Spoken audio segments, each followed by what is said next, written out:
A 19-year-old Israeli, born in the United States, he's the main suspect in making over 1,000 threat calls to Jewish centers all around the world, also threatening airplanes that had to land, and so on.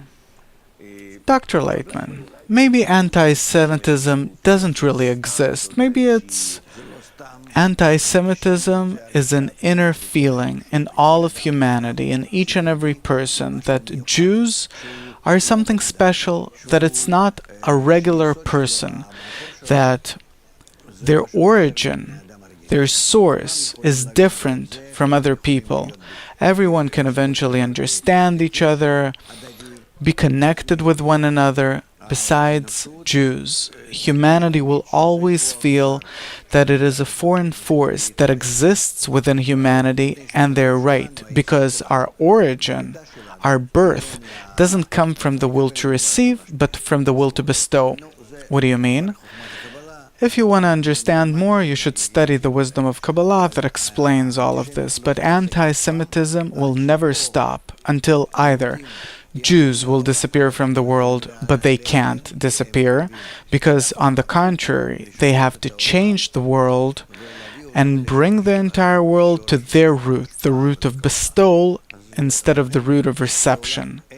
And therefore the world has no choice but to collide with Judaism, with the Jews, in order to eventually get the method of correction from them and change.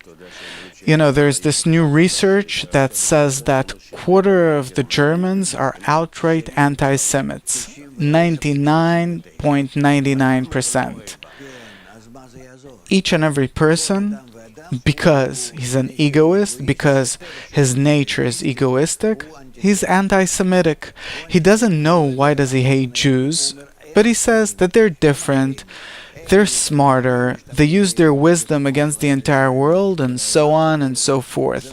That's not the problem. The problem is, regardless of how much we'll give the world, we'll always be different. Not better, not worse, but different. Different how? At our essence doesn't come from the root of reception like the rest of humanity, but the root of bestowal. So maybe if we'll be like everyone, you can't change it.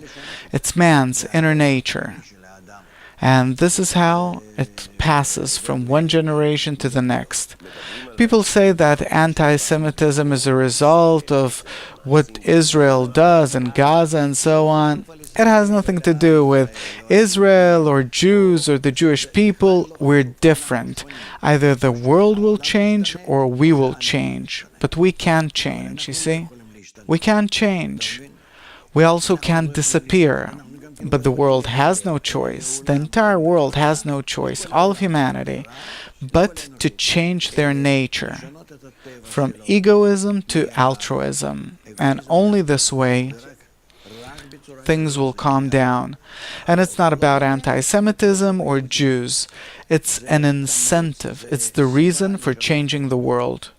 So you're saying that it's an excuse or an incentive for the world to change? Of course, Jews exist in this world in order to change this world, to show the world how to change. In which direction? In the direction of a new society.